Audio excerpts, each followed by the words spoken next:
जय Jinendra sir.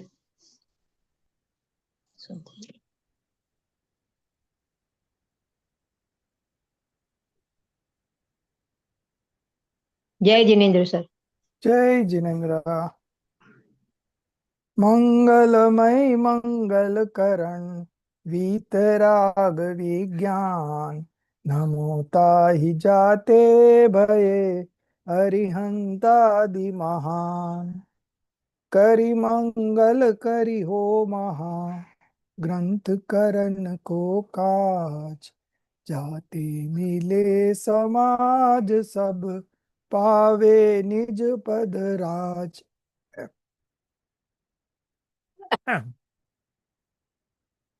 So today we will be starting from page number 429 of Moksha Marg Prakashak, chapter number 8.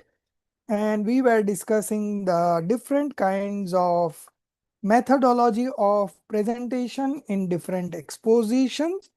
If we are aware with that methodology, then we will be picking up the right message. Otherwise, we will not interpret it in the right way, and accordingly our knowledge will not be right, and the doubt, perversity and the indecision will prevail. Okay, so get rid of those blemishes.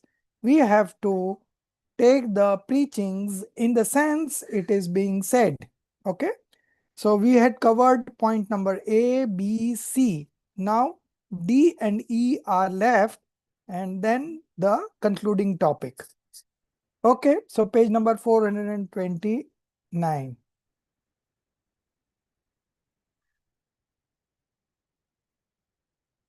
I made you a coast. Yeah. So D1, further, where whatever particular meaning is described, once there, this is not the one. Yeah. Page number 429. Yes. Further, where whatever particular meaning is described, there the prominence is of that particular meaning only. Okay. So, as you know that our Jinwani is full of Syad Vat. Like every sentence is from a certain perspective, right? So, whatever particular meaning is described in that context, there the prominence is of that particular meaning. A word have many multiple meanings, but what is being described right now, prominence of that particular meaning only should be taken. Okay. If someone gives prominence to its second aspect or meaning, then both aspects of the preachings will not be grasped firmly. Okay. So I'll give you an example where when you say like Atma is Nitya, eternal, okay, or permanent. Then I say Atma is Anitya, non-eternal, non-permanence. Now, how you can make out? Right. So we have to say the first statement from the perspective of substance. Okay. And from the perspective of modification, it is non-permanence also. But while explaining one thing, I should highlight that particular eternality only. Okay. And then when I finished explaining that, then I can move on to the other aspect also. But at a time, one aspect, one particular meaning of that word, that is only to be comprehended. Okay. So it's very difficult to teach in such a manner, because in my mind there are all the perspectives at the same time. But if I go on speaking like that, you will be confused. So what I have to do, I have to restrain from bringing in another perspective right now. First, I would explain one perspective, Then I would say that from another perspective, you can look at the things in this way also. Okay, so now you are very clear that from the perspective, it was like this, now it is like this. Okay, so this is very difficult to implement, but having said that, Todermalji here put this emphasis on because our whole Jinwani is being written from different perspectives. Now, the speech has limitation. It cannot bring all the perspectives at the same time. Okay. Since there is limitation of speeches, so we should limit ourselves to one perspective at a time. Once we finish that, then we can move on to the another. Okay. So this should be the way, ideal way. What will happen if we do it simultaneously? Both aspects of the preachings will be not grasped firmly. Hence, in the preaching, one should emphasize firmly one aspect, but the emblem of the whole of Jain scripture is Syadvad. And meaning of the word Syad is Katanchit, partially true from a particular point of view. Therefore, whatever sermon is received, it should not be taken to be the whole truth. After knowing the sense of preaching, one should ponder over as to how is this sermon, what is its purpose, and to which jeev it is useful. I'll give you one more example to explain this. In Jinwani, at some places it is said that Atma rag ka karta hai. Okay. Atma, soul, is the doer of attachment. Which point of view, Himali?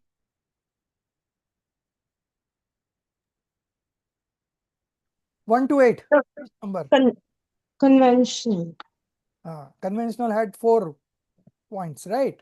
1, 2, 3, 4. Which one? Which one I'm touching upon? Soul is the doer of attachment, aversion. Anyone remembers in the class? Now this is very, this particular topic is very important. I have also covered in happiness. So it should be thoroughly, you have to go through that very thoroughly so that suddenly it comes to your mind that it is number 3. Okay. Point of view number 3. Okay. Then I say soul is not the doer of attachment. Now, which is this number?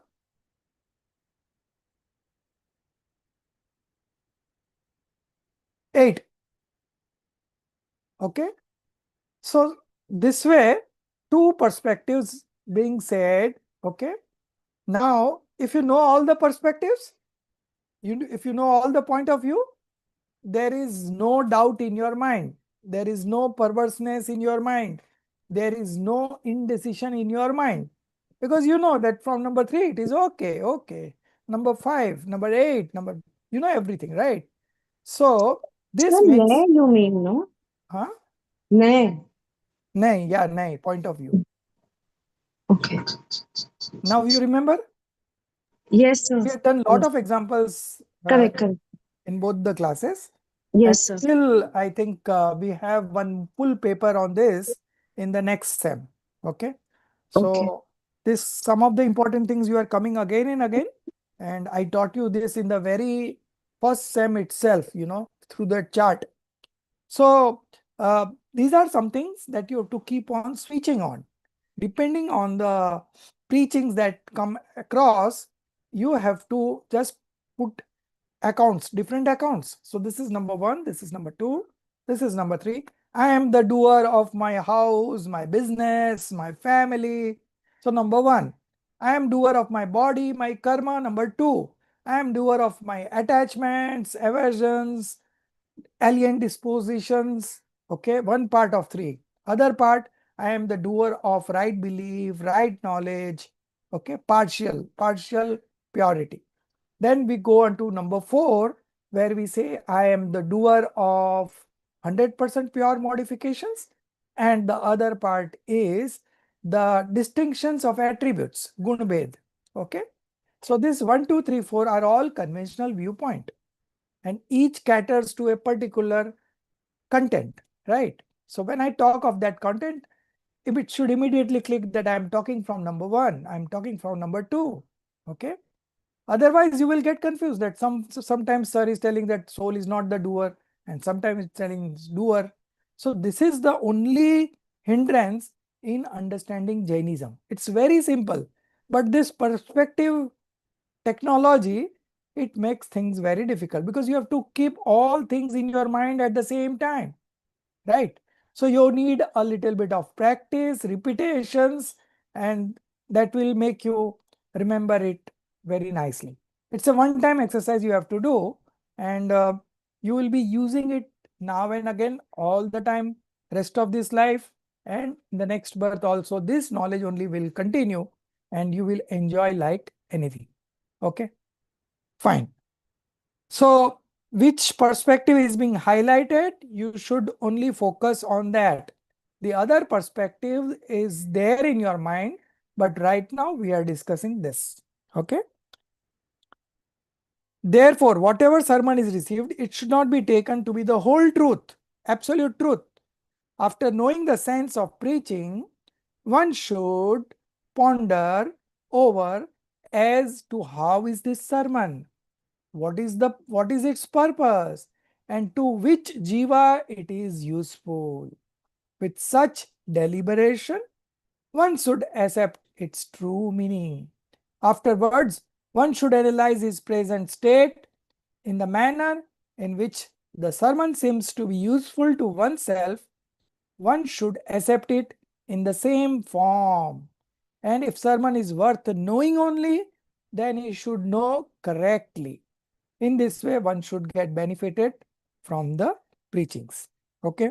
So we are still continuing with the 1 point. Now a question has come up. So I will now request Madhuji to read from question, 1 paragraph only. Yes, sir. What should a person with ordinary intelligence who is not able to ponder so much do? Answer. For example, a businessman should engage himself in smaller or greater measure in that business which he understands according to his wisdom, but but he must necessarily possess the knowledge of profit and loss. Similarly, a judicious person should accept that sermon in smaller or greater measure which he understands according to his wisdom, but one must have such knowledge as to what is beneficial to him and what is not beneficial to him. The real purpose is to mitigate attachment, etc., by attaining true belief and knowledge. Therefore, one should accept the purpose of that preaching only which fulfills his such purpose. Even if he does not possess detailed knowledge, he should at least not forget his purpose. So much caution is extremely necessary.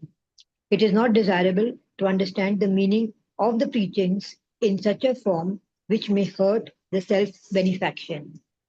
In this way, studying the Jain Shastras with the outlook of Syadvad, the benefaction of the self takes place. Question. Stop. So this is Yes. the end of number 0.1. Okay. First paragraph I read, and then Madhuji. So if a person with ordinary intelligence, okay, who is not able to ponder so much, what should he do?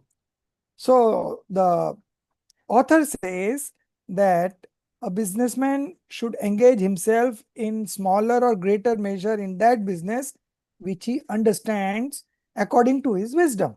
Okay. But he must necessarily possess the knowledge of profit and loss. Okay. If you don't understand the knowledge of profit and loss, then your doing of business is futile, no use. Okay. So, you may not have very high intelligence, but at least you should know what is beneficial to you and what is not beneficial to you. Okay. Such a judicious person should accept the sermon in smaller or greater measure, which he understands according to his wisdom. But one must have such knowledge as to what is beneficial to him and what is not beneficial to him. The real purpose is to mitigate attachment, etc.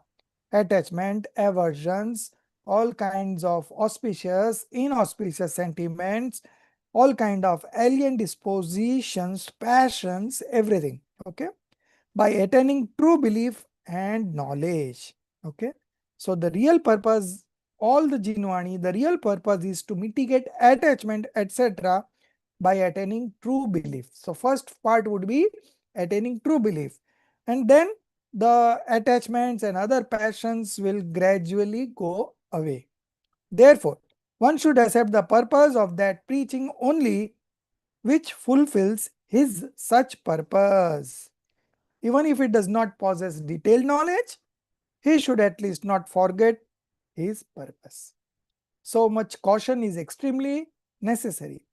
It is not desirable to understand the meaning of the preaching in such a form which may hurt the self-benefaction.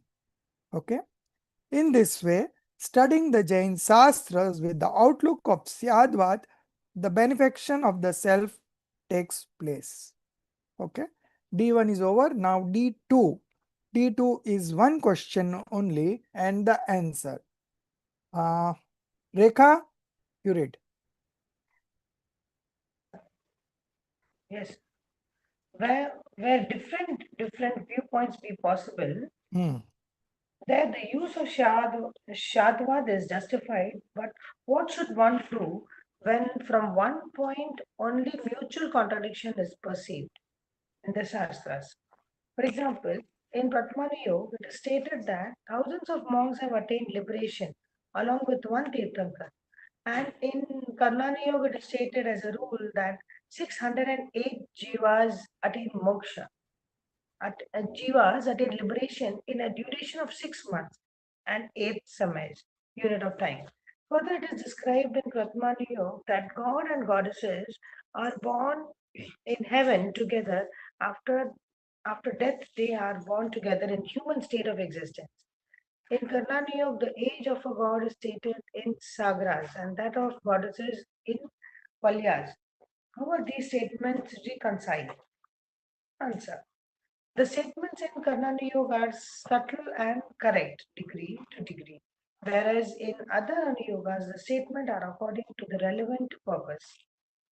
Hence, the statement of Karnani Yoga are true as they are, and in other Yogas, the statements are to be reconciled with the relevant purpose. Where it is stated that thousands of monks have attained liberation, moksha, along with one Tirthankar, it should be known that so many have not attained liberation at one point of time, but should be understood that the place where Tirthankar, omniscient Lord, stopped all activities of movements, etc., and became stationary. Along with him, many monks were present, and afterwards they attained liberation at different times. In this way, the apparent contradiction in Pratmani Yoga and Karnani Yoga is removed. Further, the god and goddess took birth together. Afterwards, the goddess died and obtained several rebirths. These being purposeless are not described. Afterwards, they again took birth together in human embodied form. But such reconciliation, the apparent contradiction is removed. Similarly, one should reconcile other statements. So you see that during the time of one Tirthankar, thousands of monks have attained liberation. Now you know the rule that every 6 months and 8 samay, only 608 goes to liberation. So how is this possible that thousands of monks? So it's not at the same time. It's before or after, during the time of Tirthankar, or later of, even after Tirthankar's if after Tirthankar has got liberated, still it is called the regime of that Tirthankar only. Now we are all in Mahavir Bhagwan's session. Okay. Although Bhagwan Mahavir got liberated 2600 years ago. But still, until and unless the next Tirthankar comes, it is still the Bhagwan Mahavir's session only. Right. So similarly, during the time of Tirthankar, thousands of monks, so they are not gone all at the same time, but somewhere before, after, later on. But in Pratman Yoga, it's stated like that. Another example that was discussed here is about, the celestial beings, gods and goddesses. So the god's life is very, very long, 33 sagas and all. Okay.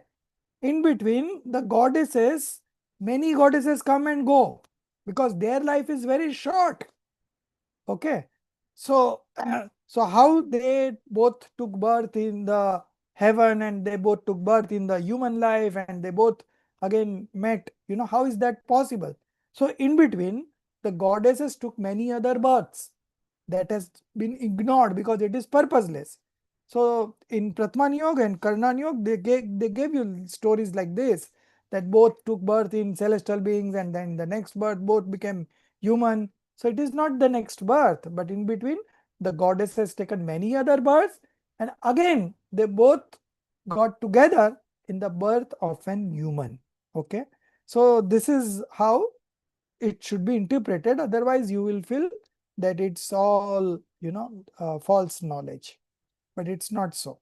Okay. Now the D3, another question and answer. Pratibhaji, you read. Yes, 1 second. Question. Although reconciliation in such statements is possible in some way, but at some place it is stated that Neminath Swami was born in Sauripur, and at other place it is stated that he was born in Dwaravati.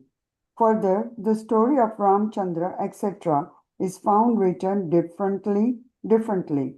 At some places, the one-sensed beings are stated to be sadhana gunasthana, and at other places it is not. Sasadhan is number 2 Gunasthan. Okay, sasadhan gunasthan, and at other places it is not written so. How can one reconcile such contradictory statements? Answer. Such contradictory statements are the results of bad times.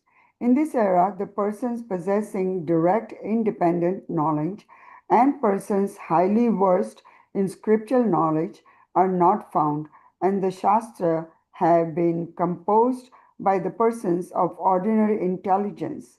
Due to lack of knowledge, some meaning might not have been understood truly by them. Therefore, it is written so. Or, in this era, in Jaina faith, two passionate persons are found, and such persons might have written such statements due to some purpose. In this way, such statements are found.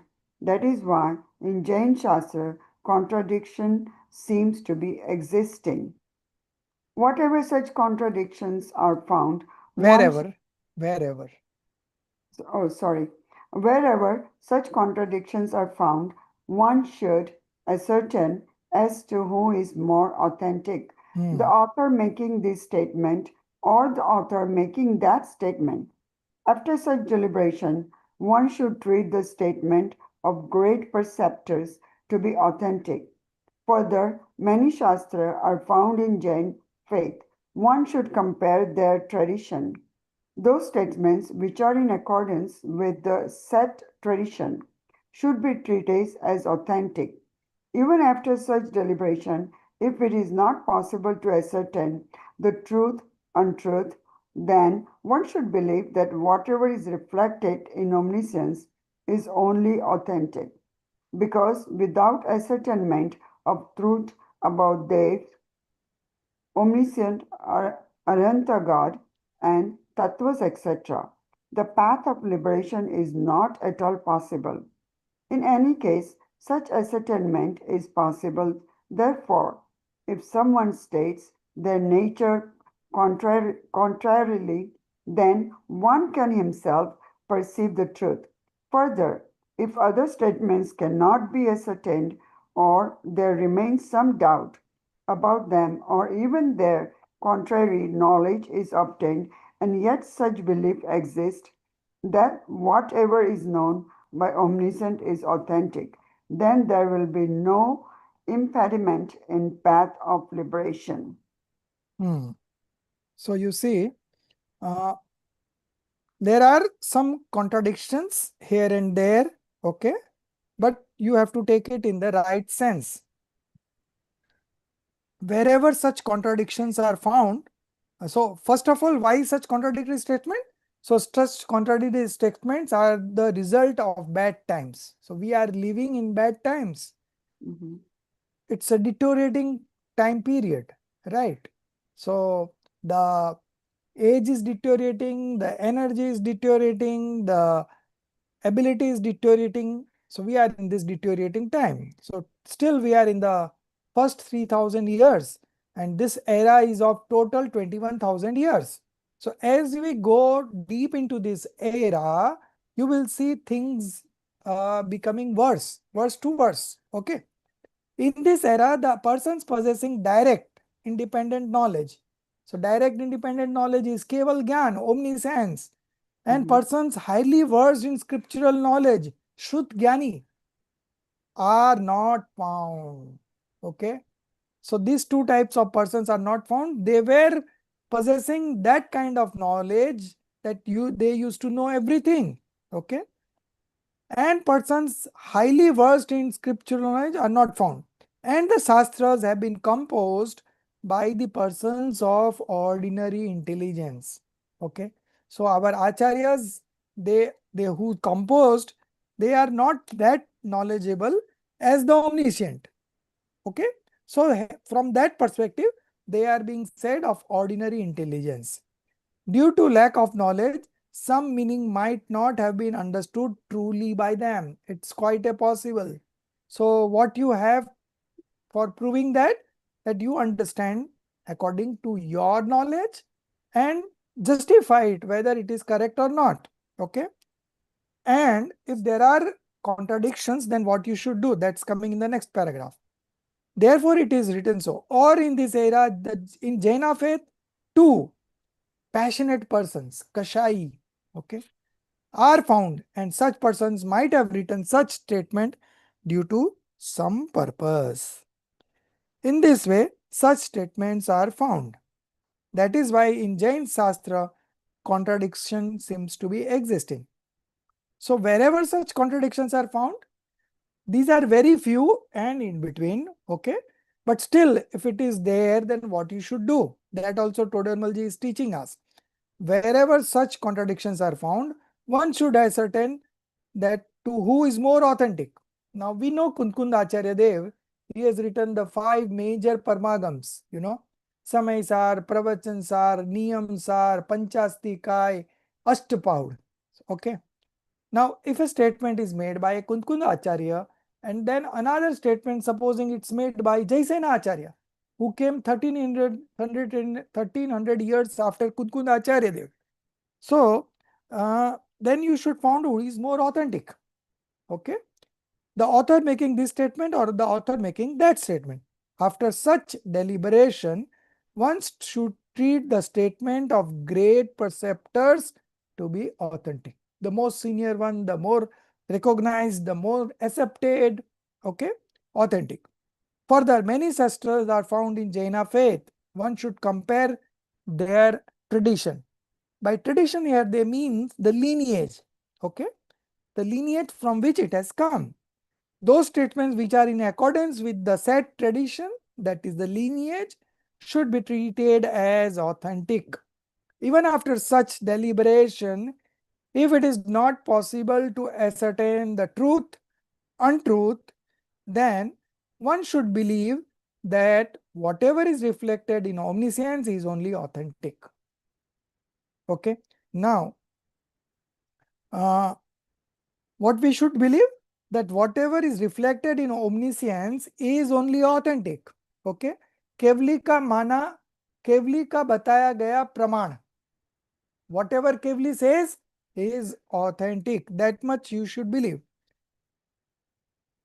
Because without ascertainment of truth about devas, so devas, etc., it is there, it's missing here. So what is this devas, etc.? Dev, Shastra, Guru. Okay. True God, true Shastras and true preceptors. Okay. So assessment of truth about devas and tattvas. Tattvas means 7 fundamental elements, etc. So in this both things, devas, Dev Shastra Guru, and the 7 fundamentals, the path of liberation is not at all possible. So ascertainment of truth regarding these two has to be done at any cost. Without this, the path of liberation is not possible, very clear. But some other knowledge, you may not ascertain the truth. No problem. Let it be untruth, no problem. Because those are not purposeful element. The purposeful element, the 7 fundamental elements, there could not be any compromise in that. Because it is the basis on which the right belief is going to evolve. So there no compromise will happen. And the nature of those 7 fundamentals is very explicitly mentioned in Jinwani, and everyone knows about it. So there will not be any differences in that. Okay. Now, whatever other differences are there, it will not matter. It will not hinder your path of liberation, because those are unpurposeful. Purposeful elements, you are very clear, you have ascertained the truth. Okay. In any case, such ascertainment is possible, therefore, if someone states their nature contrarily. Whose nature? Their nature means the 7 fundamental elements and the true God, true scriptures, and true monks. Okay. So their nature is very much, everyone is aware of that. Okay. In any case, such ascertainment is possible. Therefore, if someone states their nature contrarily, then one can himself perceive the truth. Okay. So there will not be any problem in that. Further, if other statements, which statements? Which are not purposeful elements, cannot be ascertained, or there remains some doubt about them, or even their contrary knowledge is obtained, and yet such belief exists that whatever is known by omniscient is authentic, then there will be no impediment in the path of liberation. Got it? So if unpurposeful element, if Himali does not know what is the size of Meru Parvat, okay, so Himali says it is 1 lakh yojan, and Pratibhaji says no, it is 2 lakh yojan. Now these two differences, does it make any difference in the path of liberation? No. So because those are unpurposeful. Okay. But if Pratibhaji says that, oh no, by doing auspicious sentiments, we can manifest stoppage and dissociation, then it is wrong, because it's a cause of influx. So the cause of influx cannot be the cause of stoppage, right? So there no compromise will be undertaken. Okay. That should be very clear, and people are mostly clear about that. Okay. So there will not be any mistakes such, but some acharyas may say certain things from different perspective. Some acharyas will say from different perspective. So there could be difference of opinion in those statements, but those are unpurposeful. Okay. So no problem. Okay. So your path of liberation will not have any problem, because fundamentals is clear, and the true God, true scriptures, and true monks' nature is very clear in your mind.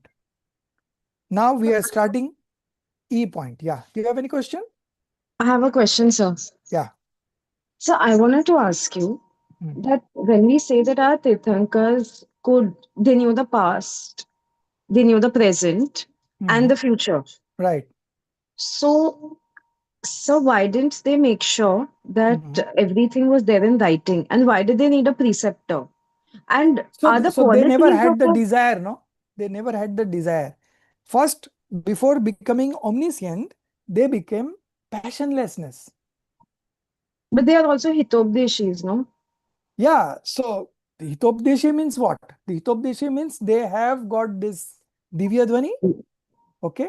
That also comes out automatically. It's not their intention that's doing the Divya Dhvani. You know, Bhagwan Mahavir Swami got Keval Gyan, and he was in the Samosaran, and there was no Divya Dhvani for 66 days. Correct. Because nobody was there to grab. Precept. Right. Right. So the Tirthankars don't have any wish to give sermons. But because of the luck of the Bhavya Jeev that are there in the Samosaran, the Divyadani automatically comes out. Okay? So they don't have any desire. Whatever they say without desire, it's automatic, spontaneous, independent. Okay? Because they've already conquered the passions. The passions are not there. Desire is a passion. To do your welfare is a kind of attachment. Yeah. Okay. So they don't have attachment and aversions and desires, nothing. So whatever comes out, it's just that the tradition has to move on. People will come here, manifest right belief, get into the path of liberation, and they will keep on getting liberated. Okay. And that is going to only happen up to this fifth era. Then the religion will completely be stopped. Completely eradicated. No religion. No chance. Okay. So we are fortunate to have our birth in this fifth era, and that also in the starting 3000 years. We have got so much of, I would say, knowledge right now, so many Jinvanis, so many explanation that I can feel that we are still in the fourth era. In the fourth era, people used to work and earn money. Now we have this advantage that you can put your money in fixed deposit and still you don't work and you can study all the day. But in those days, this was not the advantage. People has to work for their livelihood. Okay. So that's how Adinath Bhagwan started. Asi, Masi, Krasi. All this started from there. Because now it's a karma bhumi. So you have to work for your livelihood. So in the present context, we are so in an advantageous position. Even 300 years ago, Todarmalji wrote this book.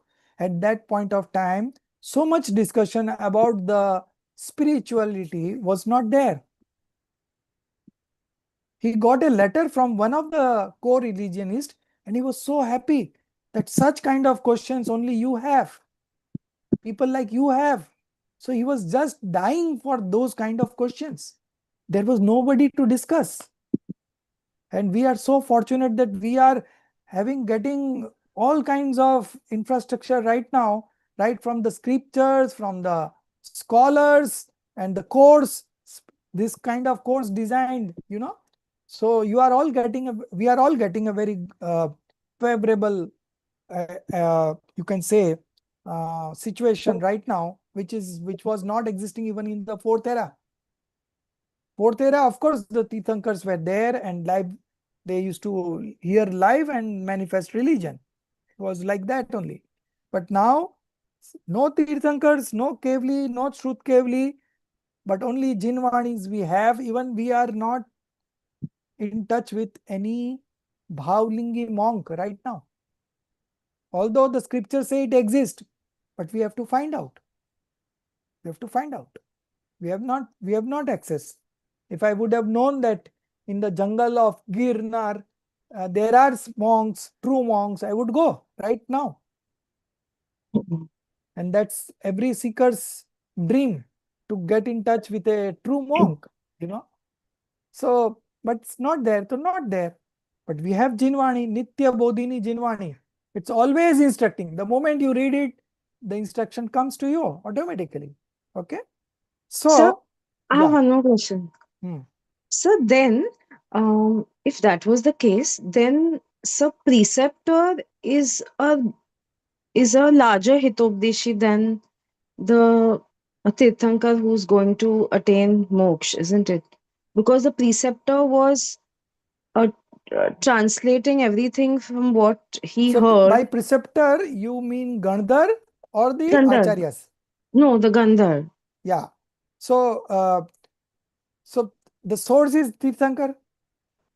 Okay. Now the Gandhar, because of his knowledge, he is also having Mati, Srut, Audi, Mana, Pariyagyan. Okay, Yeah. four knowledge, 4 kinds of knowledge. So they are next in the line.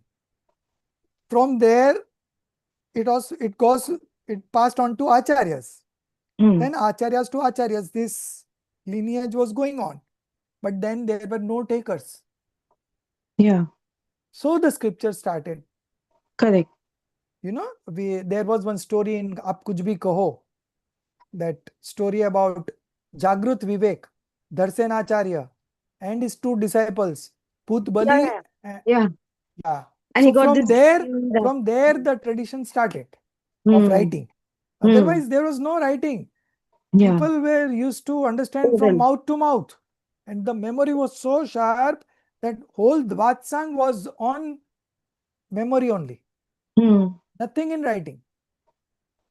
And then the need for writing evolved, and so the scriptures were written, and in that lineage only we are getting the scriptures. Now Correct. just imagine 300 years ago this scriptures was written. We are reading today, 300 Correct. years ago. And when we Yeah. start Samay Sar 2000 years ago it was written. Now can you Hmm. imagine something written 2000 years ago in Tadpatri, and those 415 gathas got preserved, and you are reading it right now. Such a uh, surprise. So just because our luck, because of our some good past good deeds, we are giving access to this. Now, how many people have access to this? Although it's very popular everywhere, it is available, but who has the time to read these? Yeah. Whose interest is there? So you see, there are so many factors involved here that you get to study this. So again, it's your punya that is working. Okay. Yeah. So, one absolutely last question now.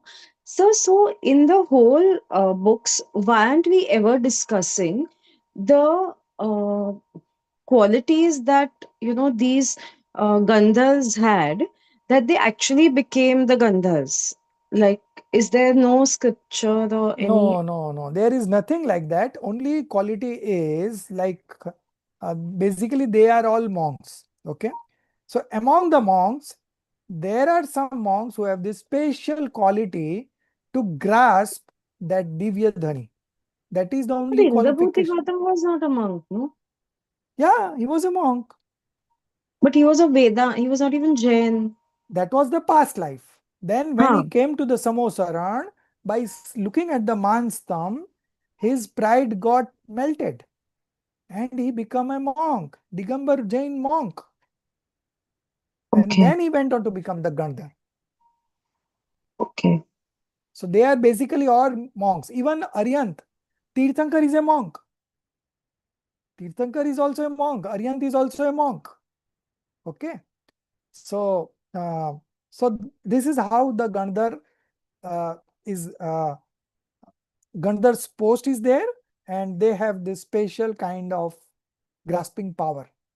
They are only capable of grasping the Divya Dhvani, and then they pass it on to other acharyas, and in that lineage it has come to us.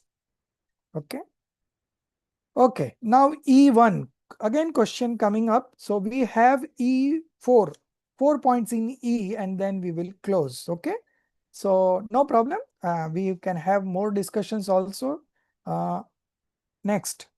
Who is going to read? Uh, who is this MJN contact? Sir, Malti. Oh, Malti ji, you read. Yes, sir. As the different types of statement are found in Jinnah's religion, similarly in Shastras of other faiths also different contradictory statements are found. You have somehow clarified the contradictions found in the statement of your faith, and you impute blemishes to such statements found in other faiths. This shows that you suffer from attachment aversion feeling. Answer. Though the statement may be of various types, yet if they foster one and the same purpose, then there is no fault. But if they foster one purpose at one place and the other purpose at other place, then assuredly they are faulty. Now, the one and only purpose of Jinnah's religion is of uprooting the rag, attachment, aversion, etc., passions.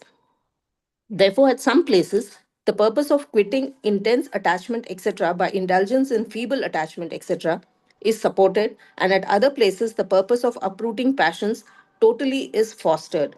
But nowhere the purpose of increasing the attachments, etc., passions is found. Therefore, whole of the description in Jinnah's religion is faultless. And in other faiths, at some places, the description is found with the purpose of quitting attachment, etc. And at other places, the description is found with the purpose of increasing attachment, etc. In the same manner, other descriptions also are found with the contradiction in purposes. Therefore, the description found of other non Jaina faiths are faulty. In worldly affairs, also, one who makes different statements with the view of fostering one purpose only is said to be authentic, and he who makes statements for fostering different purposes is said to be confused or an insane person. Stop. So this was E1. So our scriptures and scriptures from other faiths. So scriptures from other faiths, they have at some place one purpose, then at some place another purpose. At some place they have purpose of quitting attachment, and at some other place they have increasing purpose of increasing the attachment. Okay. Therefore, the other faiths are having fault. But in Jaina, the only purpose, now I would like to ponder over this line. Now on the only the now the one and only purpose of Jaina's religion is of uprooting the rag. Now who would interpret the right meaning of this statement? Now the one and only purpose of Jaina's religion is of uprooting the rag, attachment, aversion, etc. passions. Himali, you interpret this statement, what it means. So it means that once you uproot rag, then you attain the fourth stage of liberation, which means you So, have so the my question to that is, without uprooting the delusion, can rag be uprooted? What is the one purpose? If I give you two choices, whether you want to get rid of passions, okay, or you want to get rid of delusion, what would you first do? Delusion is considered to be the greatest of all sins. correct. Right? But sir, once you attain right belief at stage 4, by Right. uprooting rag, so slowly over time your delusion is going to go. That that glory of No, you are saying the other way around. First, the delusion will go, then gradually the attachments will go. Okay. But here it is being said, one and only purpose of Jaina's religion is of uprooting the rag, attachment, aversion, etc. passions. so then sir, the delusion will go before that, no? That means here rag means it includes delusion. Ah, okay. So this was clarified in the second chapter. I will take you to that line again here. If I find it, give me 2 minutes. But it is very important. Now I have met so many co-religionists and nobody is able to make out this difference. Everyone says that get rid of rag, get rid of rag. But without getting rid of delusion, how can you get rid of rag? What should go first? Attachment or the delusion? That is the big question. So if you don't understand this line particularly, then your all efforts will go in uprooting the rag, which is not possible. First, you have to get rid of delusion. 1 minute. In Hindi, I would have. If we do not remove delusion, why will we even want to remove rag? Because it's the delusion which distances us from the rag.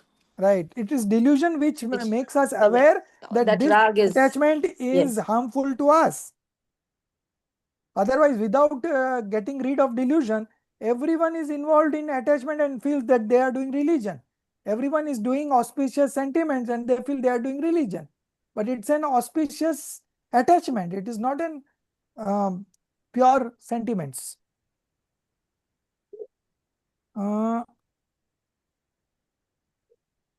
I just want to highlight this line. Maybe I will take 2-3 minutes, but let me clarify this, because this is something that even scholars are not aware.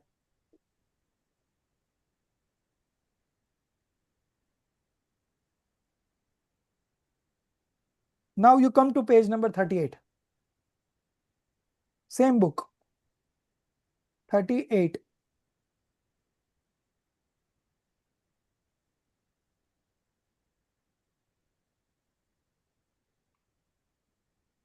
I've also highlighted that time because it's my book, it's written very important. So I always highlight this line because here, yeah, go slightly below. Yes, yes. Now you read. Further,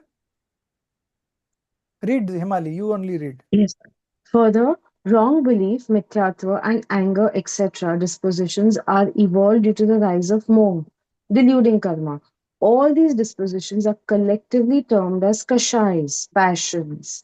So you Due see, to, in yeah, passion, the delusion all is this already included. also there. Hmm. But these are collectively termed as kashai. So I will talk every time about attachment, about kashais, but you have to understand that delusion is also included in that. Kasha. Hmm. Because this attachment and passions are going to be there till 10th stage. Delusion goes away in the 4th stage. So Moniya karma has two divisions, darshan moh and charitra moh. So when the darshan moh goes, the delusion goes and you have right belief. And along with darshan moh, the anantanubandhi kashai also goes. First quadruplet of passions. So still three quadruplet of passions are there.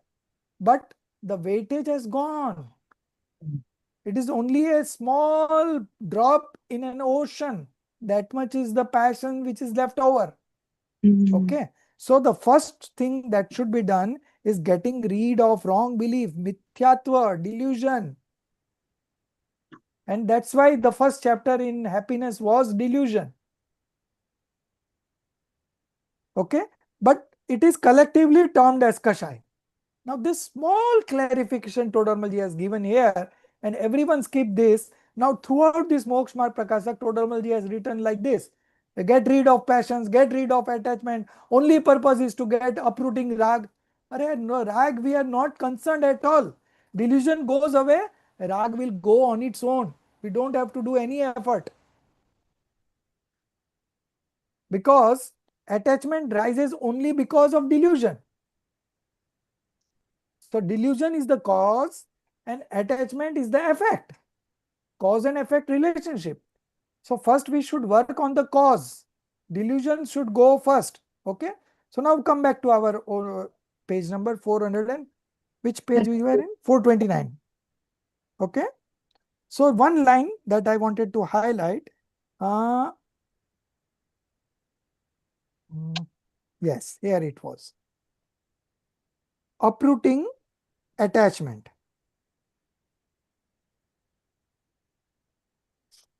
Again, come back to that line. Yes. Now, the only page number 432. Okay, 432. Come back to page number 432. Now, the one and only purpose of Jina's religion. 32. 32. Come. No problem. Further. 32, 28. Okay. Yes, sir.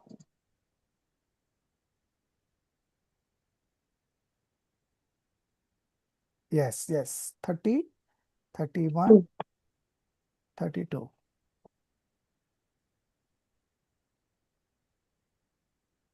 Yes. So now the second line. Now the one and only purpose of Jina's religion is of uprooting the rag. Okay. Now you interpret it in the right manner, Hemali. Now, the one and only purpose of Jinnah's religion is uprooting of rag, which includes all kinds of passions like attachment, aversion, but also delusion. Yes, it includes because in the 5 causes of bondage, first cause is the delusion, mithyatva, Yes. second is avirati, third is pramad, fourth is kashai, fifth is yog. Okay, so first the mithyatva has to go, then avirati will go, but everywhere it is mentioned as kashai. So that includes mithyatva also. That you should understand. Okay. Now this was to be clarified. Now, therefore, at some places the purpose of quitting intense attachment, etc., by indulgence in feeble attachment, etc., is supported, and at other places the purpose of uprooting passions totally is fostered, but nowhere the purpose of increasing the attachment, etc., passion is found. Therefore, whole of the description in Jinnah's religion is faultless. है ना? Whole of the description in Jinnah's religion is faultless. And in other faiths, these faults are there. There is a contradiction in purposes. Therefore, whatever it said. Why there are contradictions in other faiths? One good reason, main reason between Jainism and non-Jainism. What is the difference? What we are equipped with which others are not as equipped. They have delusion to the highest degree. They have delusion that worldly pleasures only give them happiness. Okay, what else? So this is Jainism has been started by the omniscient Lord. No, we have point of view, nai. We have nai and the comprehensive knowledge. Comprehensive knowledge is praman and the nai is point of view. It is only in Jainism that point of view is there. No other religion have point of view. And the soul itself is having opposing properties in them. Nitya, anitya. Permanent, non-permanent. One, many. Okay. General, specific. Distinguishable, indistinguishable. All these opposites are there at the same place in the same substance. Now, how do you define such thing? For that, you need two kind of perspectives. One nischay, real point of view. Other is vyavhar, conventional point of view. So I would say that the soul is permanence from the real point of view. From conventional point of view, it is also impermanence. So it is fully justified, right? Other religions don't have this perspective concept. They talk in absolute terms. So they are not able to prove anything. Okay. So this is something unique with Jainism only. And this uniqueness has come because of the complexity of the reality. The reality, the soul itself is like that. It has got infinite attributes. Out of these infinite attributes, there are some properties which are of opposing nature. They are not opposite, but it seems to be that they are of opposing nature. They exist in the same substance at the same time without any contradictions. It exists. But to explain them through speech, we need point of view. Okay. So that's why Jainism is able to prove everything. And as you said that it's from the omniscience that these things have come. Otherwise, nobody would have been able to explain this. It is just the omniscience that they have explained this. Okay. So this is the end of point number E1. Now we move on to E2. Who is left over? Now I think Hemali is left. Hemali, you start. Further, in Jinnah's religion, whatever different types of statements are found are from different viewpoints. There is no fault, whereas in other non-Jain faiths, different statements are found with one viewpoint only, so they are faulty. For example, the Jinnadev, omniscient God, possesses perfect, passionless disposition and is found having the majesty of Samosaran, etc. Here there is no contradiction. The majesty of Samosaran, etc. is created by Indra, who is the chief god. He, the Arihan Dev, omniscient God, does not have any attachment, etc. in it. Therefore, both things are possible. And in other non-Jaina faiths, the God is described to be a mere observer and passionless also, and the lust, anger, etc. dispositions are stated to be his creation. So how is it possible for one and the same soul to have passionless disposition and lust, anger, etc. passions? Similarly, one should know elsewhere also. So this is the end of number 2 point. Okay. So they have given an example that the other faiths, they give an argument that the Tirthankar has so much of majesty in terms of Samosaran, the holy assembly, the description of holy assembly itself is so so interesting that you will just realize that, oh, so much of their different sitting arrangements for 12 kinds of categories of people, and all these are done by the celestial beings, the Indra. The god is not doing anything because he is passionlessness. He has manifested complete detachment. So he doesn't have any attachment to organize anything, to talk anything. Everything is coming out automatically. It is the Indra who is doing all this, the creation of Samosaran and all. Okay. He, the Aryant Deva, omniscient God, does not have any attachment, etc. in it. Therefore, both things are possible. They are detached also, and the Samosaran also are done by Indra. But in other faiths, God at some place is described to be passionless, at sometimes it's described to be the creator or the doer of lust, anger, kinds of passions. Okay. So, how can that be true? Okay, so that cannot be true. Now, the third argument about the non-faith and the Jaina is given here in the third point and then the fourth point. 2 points coming up together. Okay, so third point, Madhuji, you read. Then somebody else will read the fourth point and then. Yes, sir. Further, due to bad times in Jina's religion, some statements are found contradictory from one viewpoint only. So, this is the fault of ignorant persons, but not the fault of Jina's religion. There too, the glory of Jina's religion is such that no one can write unauthentic, unauthentic statements. The, late, the birthplace of Lord Neminath Tirthankar is stated to be in Sauripur at one place and Dwaravati at other place. So at whatever place he might have been born, but taking of birth in a town is not unauthentic, but because even today persons are born in towns. Yeah. Further, No, stop here. Let me explain this. yes, sir. Okay, the third argument. Further, due to bad times in Jina's religion, some statements are found contradictory from one viewpoint only. So this is the fault of the ignorant persons, but not the fault of Jina's religion. Okay. So in Pratman Yug, they have this tendency that the facts are same, but the narrations may change. Okay. Narratives may change. So at some places, the Lord Neminath's Tirthankar's birth has been stated to be at Sauripur, and some places it is Dwaravati. But having said that, it is the name of a town. Okay. So the Tirthankar got birth in a town, and which is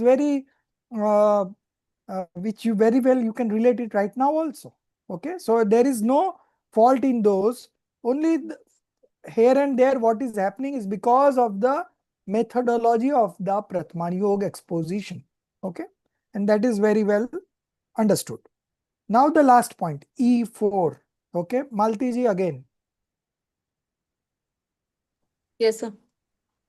Further, in other non-Jaina faiths, their scriptures are stated to have been composed by persons having true knowledge, like the omniscient, etc. But in them, the statements are found to be contradictory. At some place, the celibate from childhood is praised. At other place, it is stated that benefaction is not possible without the birth of a son. So, how can both statements be true?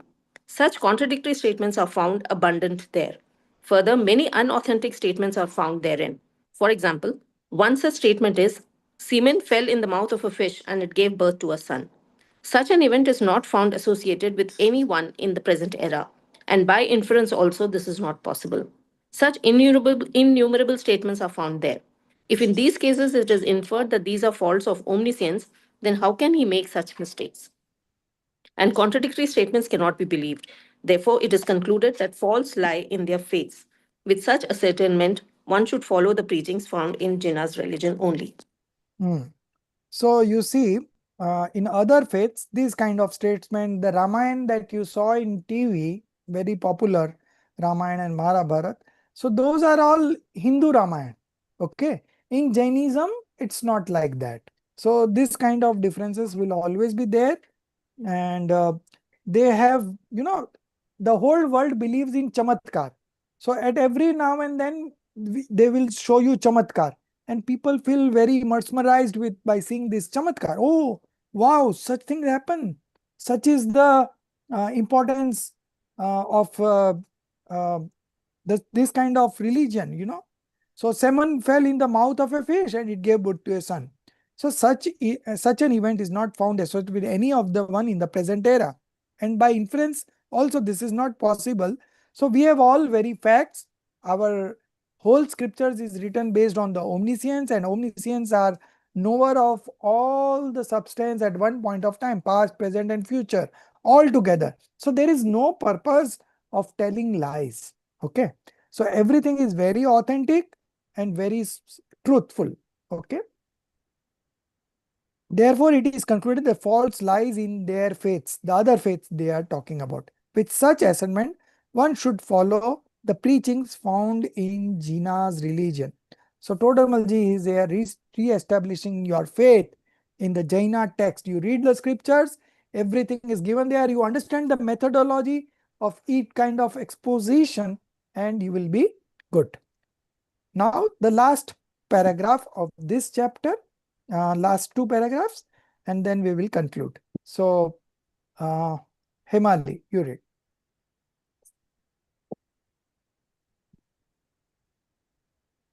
The sequence of studying the Anuyogs.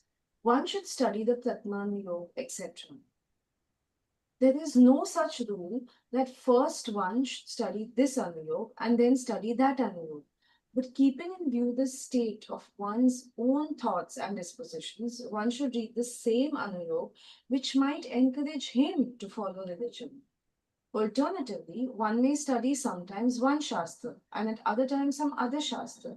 For example, in the journal, various transactions are entered at different places. By correct posting of these transactions in the account, one can ascertain the state of debits and credits. Similarly, in the Shastra, different types of sermons are found at different places.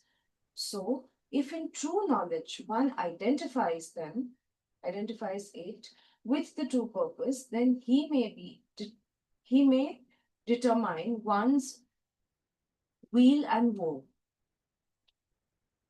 Therefore, those jivas who engross themselves in Jaina's teachings through right knowledge with the relativity of Syat style of narration attain self-realization soon.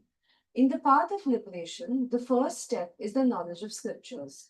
Without the knowledge of scriptures, the religion cannot be practiced. Therefore, you too, the reader, should study scriptures with unprejudiced understanding. Your benefaction is then certain. Thus ends in Mokshmarg Prakashak Shastra, the 8th chapter containing deliberation on the nature of the teachings. So my question, which exposition should we read first? So depending on your state, like we said that in Pratmanu Yoga, the people who have just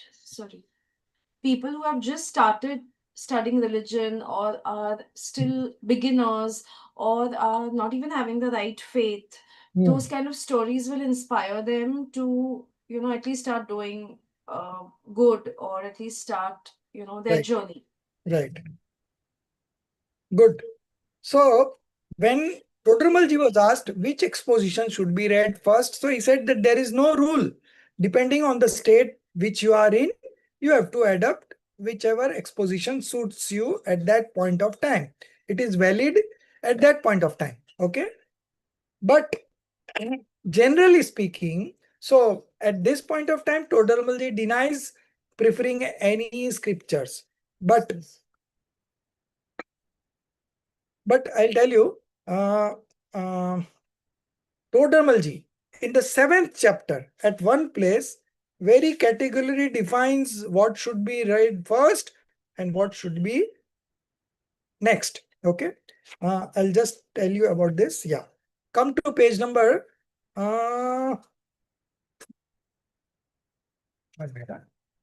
Yes.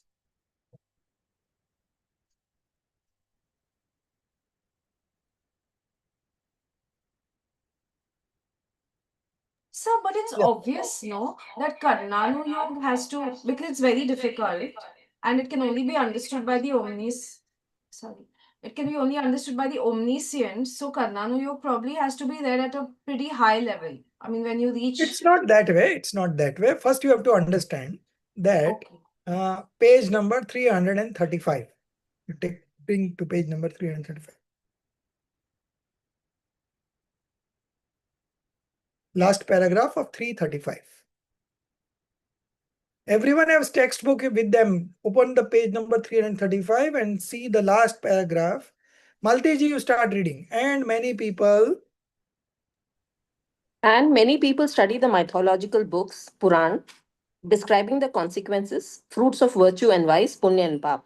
The ethical books describing the virtuous and vicious activities, and the books of etiology, that is Karnanuyog, describing Jiva's spiritual stages of development, Gunasthans, quest places, Marganasthan, Karma Prakritis, and the details of three worlds, universe, etc.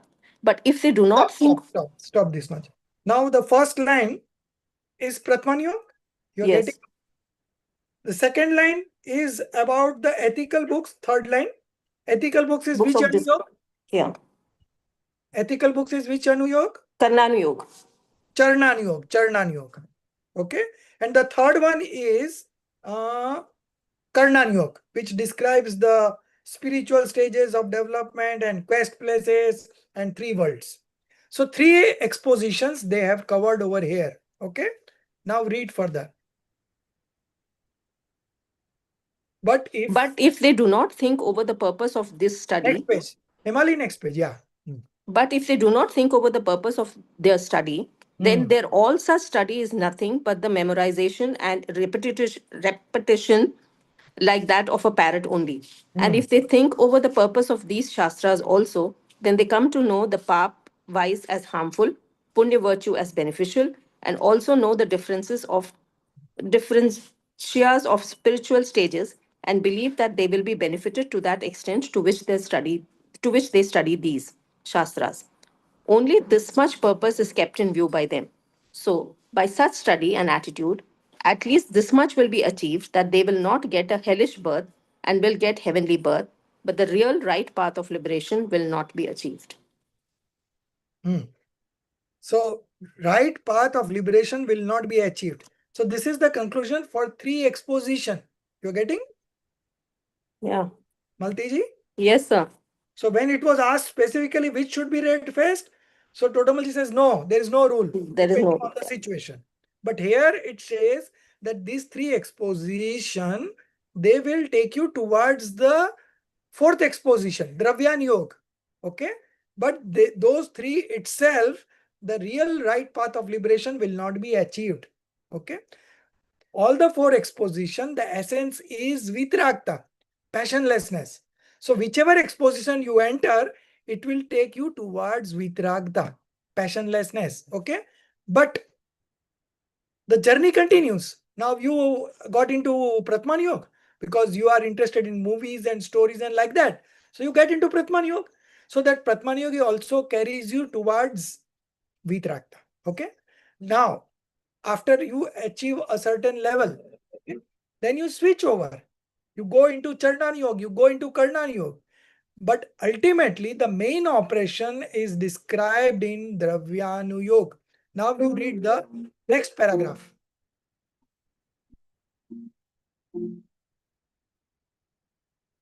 Next paragraph. Should I continue? Yeah. First of all, one must acquire the correct knowledge of the tattvas. Then he should know that the fruit of pap punya, transmigration, then he should know that the fruit of punya pap is transmigration, should believe that liberation, moksha, is attainable by shuddha passionless pure conduct, and should know that gunasthans, spiritual stages, etc., are described as the states of jiv from conventional point of view. Thus, by believing these tattvas, etc., as they really are, if he devotes himself in their study, then the right knowledge will be evolved. Next. In fact, the means of attaining true knowledge of tattvas are the shastras of Dravyan Yoga, metaphysics, wherein the real nature of soul is described. Stop. Many jivas. Stop. So you see here you write down these page numbers and you read it again and again. Here it put emphasis that the main instructions are given in Dravyanyog. Okay. All these three anuyogs will bring you towards Dravyanyog. And Dravyanyog will show you about the fundamentals, 7 fundamentals. And if you understand that 7 fundamentals, you will be practicing discriminative knowledge, Bhed Vigyan, and you will realize your soul. And that is where your path of liberation will begin. Okay. So Dravyanyog is the supreme among all 4 anuyogs. Okay. But when it was asked specifically, Totamalji said all 4 expositions are equal because everyone takes you towards passionlessness. Okay, vitrakta. But now somebody who is not very high intellect, if you explain him Dravyanyog, he will not understand. So for him, Pratmanyog was good at that point of time. So no rules have been mentioned in the specific topic where they have asked which exposition should be read first. But here in the 7th chapter, he is explaining it and showing that Dravyanyog is far superior than the other 3 expositions. So ultimately, you have to get to Dravyanyog, execute the operations of science of discrimination, Bhed Vigyan, and you realize yourself and the journey continues. Okay. So this also should be included in your knowledge, page number 335, 36. You read it once again and you will be very clear how we should approach. Okay. So all 4 exposition has a place in our life. It goes on simultaneously, like in a day-night cricket match, you know, there are 4 focus halogen lamps over there. And you know, the players, the fielders, 4 shadows are there. Earlier it was there. Now I think technology has improved. So 4 shadows are not there. Similarly, in our life, all the 4 exposition goes hand in hand. Depending on the situation in our life, we have to adapt the exposition that suits us best in that scenario. And we have to move towards vitragta. And then you can switch over one exposition to another exposition. So your direction is vitrakta only. The exposition keeps on changing. And the ultimate exposition is, of course, the Dravyanyog, where you will perform the operation of science of discrimination. Okay. So by this way, you will be able to realize yourself. Therefore, those jivas who encourage themselves in Jina's preachings through right knowledge with the relativity of Syat style of narration attain self-realization soon. So this is, we are now on page 434. Okay. In the path of liberation, first step is the knowledge of scriptures. Without knowledge of scripture, the religion cannot be practiced. Therefore, you too should study scriptures with unprejudiced understanding. Your benefaction is certain. Thus ends the Moksha Marg Prakashak Shastra, the 8th chapter containing deliberation in the nature of the preachings. So that's the end of our, yeah. So in that earlier page, why was it written that Gunasthan is as per conventional knowledge? Pardon? So in the earlier, that page 335, why would it say that Gunasthan is as per conventional knowledge? It's not real. Because all 3 expositions, apart from Dravyanyog, majority of the statements are conventional. No, Gunasthan is also conventional. Yeah, because it's dividing the soul into different stages, no? So when you want to experience your soul, then you have to apply the real point of view. Okay. Everywhere else is the conventional point of view. Because the moment you divide the indivisible thing, it becomes conventional point of view. Okay. Yes. So when you go into detailing, it becomes conventional. Real point of view, what it states, that you grasp the pure soul. That's all. Param Shuddha Nischayane, number 8. Supreme point of view. Okay.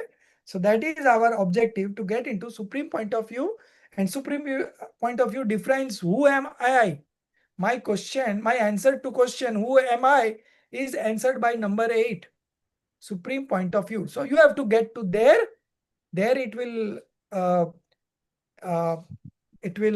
highlight your pure soul, and there you say, I am this. That's settled. Okay. So everything is happening in the knowledge only. We are upgrading our knowledge, and it will happen like that only. Okay. So I've taken 20 minutes more, but I don't mind. Okay. And you will also not mind, but something has to be explained in detail. Okay. Yes. So we will start Tattvarth Sutra next week. Tattvarth Mani Pradeep. I'll be couriering you the books by Tuesday maybe or Wednesday. Some corrections are still there. They are sending me the corrections. Yesterday I had a discussion. They said I'm sending in 2 days.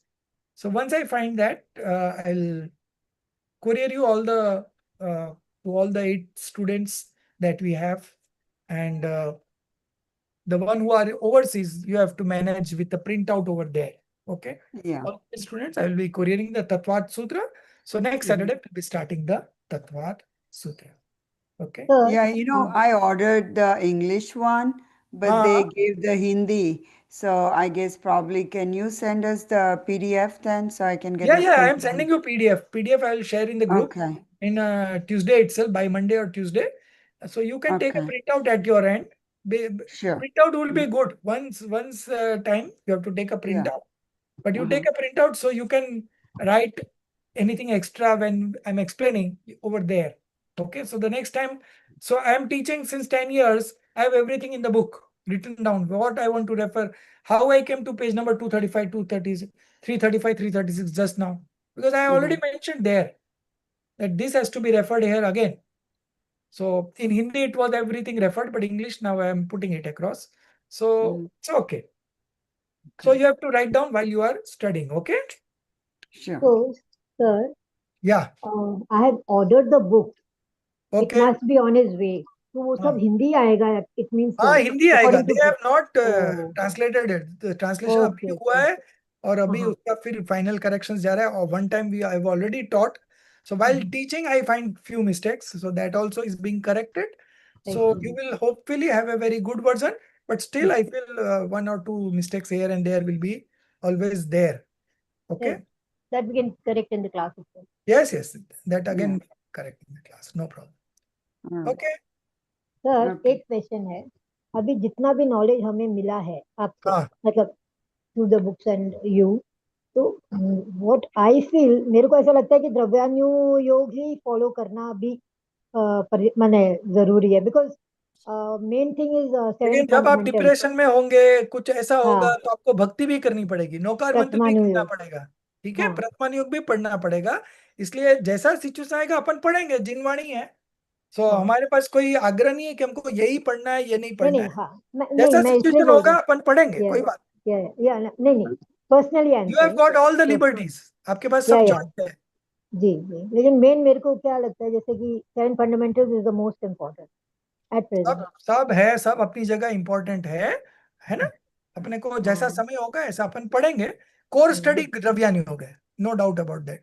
Core study वो द्रव्यान योग है, main operation द्रव्यान योग में है. So at some point of time you have to come back to द्रव्यान योग for the final operation. Okay, before that आप पाप में डूबे हुए हो तो प्रथमन योग भी आपको हेल्प करेगा. ठीक है, सो है सब कुछ. ओके, ठीक. निज निधि निज में बताई, यह अनंत उपकार है, उसके लिए